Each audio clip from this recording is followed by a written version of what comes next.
লাল লাল ঝাল ঝাল চিকেন কষা। হ্যাঁ, আজকে বানিয়ে ফেললাম চিকেন কষা, আর তার সাথে রেখেছিলাম বিরিয়ানি। আমি নিজের হাতে বাড়িতেই বানিয়েছিলাম বিরিয়ানি, আর তার সাথে করেছিলাম চিকেন কষা। এইরকম দুটি খাবার থাকলে রাতে আর কিছু তরকারি পড়বে না। তো চলো আমি কিভাবে চিকেন কষাটা বানিয়েছি, চলো তোমাদেরকে একবার রেসিপিটা শেয়ার করি। আর আমি কি করে চিকেন বিরিয়ানি বানাই তার ভিডিওটাও কিন্তু আমি আগে দিয়ে দিয়েছি, তো তোমরা চাইলেই আমার ভিডিওটা দেখতে পারো। আর আমি যেভাবে বাড়িতে বিরিয়ানি বানাই সেটা হচ্ছে দাদা বৌদি স্টাইলের বিরিয়ানি। আশা করি তোমাদের সবারই খুব ভালো লাগবে। আমি কিন্তু প্রথমে চিকেনটাকে ভালো করে পরিষ্কার করে ধুয়ে নিয়েছি এবং তার উপরে একটু লেবুর রস আর লবণ দিয়ে ভালো করে আমি 30 মিনিট মাখিয়ে রাখবো।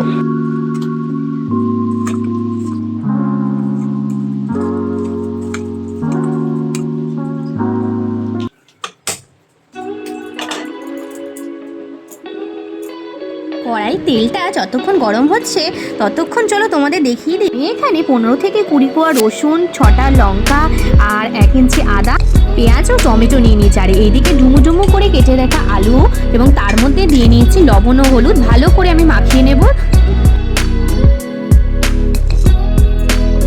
আর নিচে বসে আছে মিলি ডগি। হ্যাঁ, ও হচ্ছে আমাদের বাড়ির পোষা একটা কুকুর।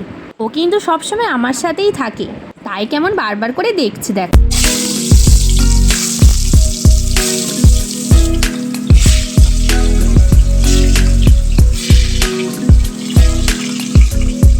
আমাদের বাড়িতে কিন্তু সবাই একটু আলু খেতে একটু বেশি ভালোবাসে, তাই কিন্তু আমি আমার পরিমাণ মতোই আলু দিলাম। তোমরা কিন্তু যারা আলু খাও না তারা কি এতগুলো আলু একদমই দেবে না, তোমাদের পরিমাণ মতো দেবে। তো চলো, এদিকে আমার লাল লাল করে আলুগুলো প্রায় ভাজা হয়ে গেছে। তো এখন আমি আলুগুলোকে উঠিয়ে এর মধ্যে কিন্তু আমি অনেক সময় গোটা গরম মশলা ফোড়ন দিই, তবে আজকে কিন্তু গোটা গরম মশলা ফোড়ন দিয়ে মাংসটা রান্না করব না। এখানে গোটা জিরে আর কয়েকটা তেজপাতা দিয়ে দেবো ফোড়নে।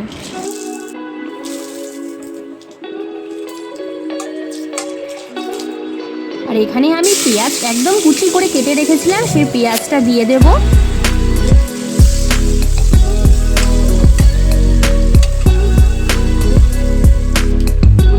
আর এখন আমি 3 চামচ পরিমাণ মতো রসুন, আদা, কাঁচা লঙ্কার একটা পেস্ট বানিয়ে রেখেছিলাম, তো সেইটা দিয়ে দেব। আর তারপরে দিচ্ছি এখানে টমেটো আর পেঁয়াজ বাটা।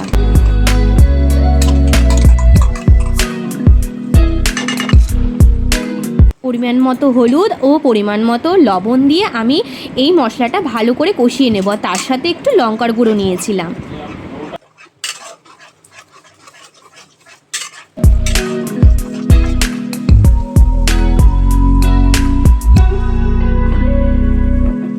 গ্যাসের ফ্লেমটা একদম লো করে আমি কিন্তু মশলাটা ভালো করে কষিয়ে নিচ্ছি।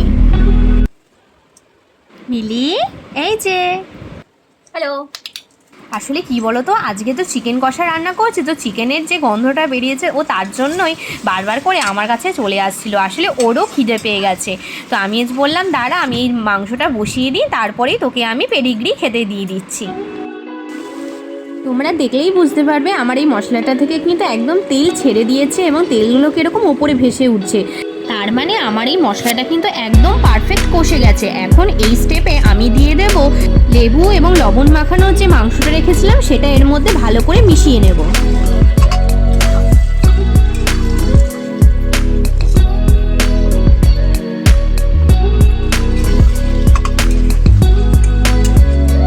মাংসটা ভালো করে কষিয়ে নেব এবং আমি ঢাকা চাপা দিয়ে এখন চলো মিলিকে কিছু খেতে দিয়ে আসি। মিলি, এই দেখো আমি এখন মিলিকে কিছু পেডিগ্রি খেতে দিলাম। হাত ধুয়ে চলেও এসেছি আমি আবার রান্নাঘরে। আর এইদিকে দেখো না, চিকেনগুলো কিন্তু আমার প্রায় অর্ধেক সেদ্ধ হয়ে গেছে, আর রান্নাটা কিন্তু আর কিছুক্ষণ বাকি আছে।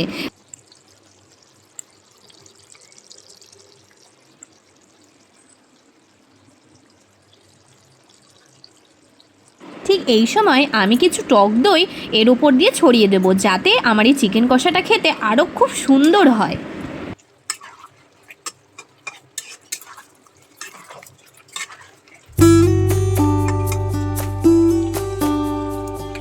ভেজে রাখা আলুগুলো এখন আমি এক এক করে ওপরে সবগুলো দিয়ে ভালো করে মিশিয়ে ঢাকা চাপা দিয়ে আলুগুলো সেদ্ধ হয়ে গেলেই কিন্তু আমি ওপর থেকে কয়েকটা চেরা কাঁচা লঙ্কা এবং 1 চামচ মতো ঘি মিশিয়ে দিয়ে এবং ভাজা গরম মশলার গুঁড়ো দিয়ে আমি কিন্তু নামিয়ে নেব।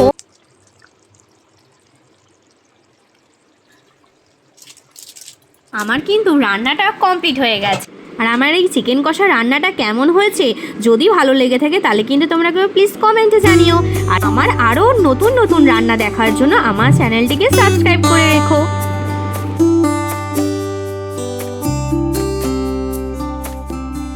আজকের রাতের খাবারে আমি রেখেছি বিরিয়ানি, চিকেন বিরিয়ানি আর তার সাথে চিকেন কষা।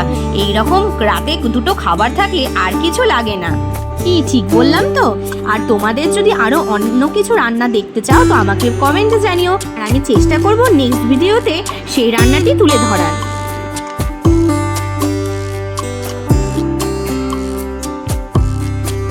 আজকের ভিডিওটা আমি এখানেই এন্ড করছি। যদি ভালো লেগে থাকে তাহলে প্লিজ একটা লাইক আর কমেন্ট করে দিও আর সাবস্ক্রাইব করে দিও।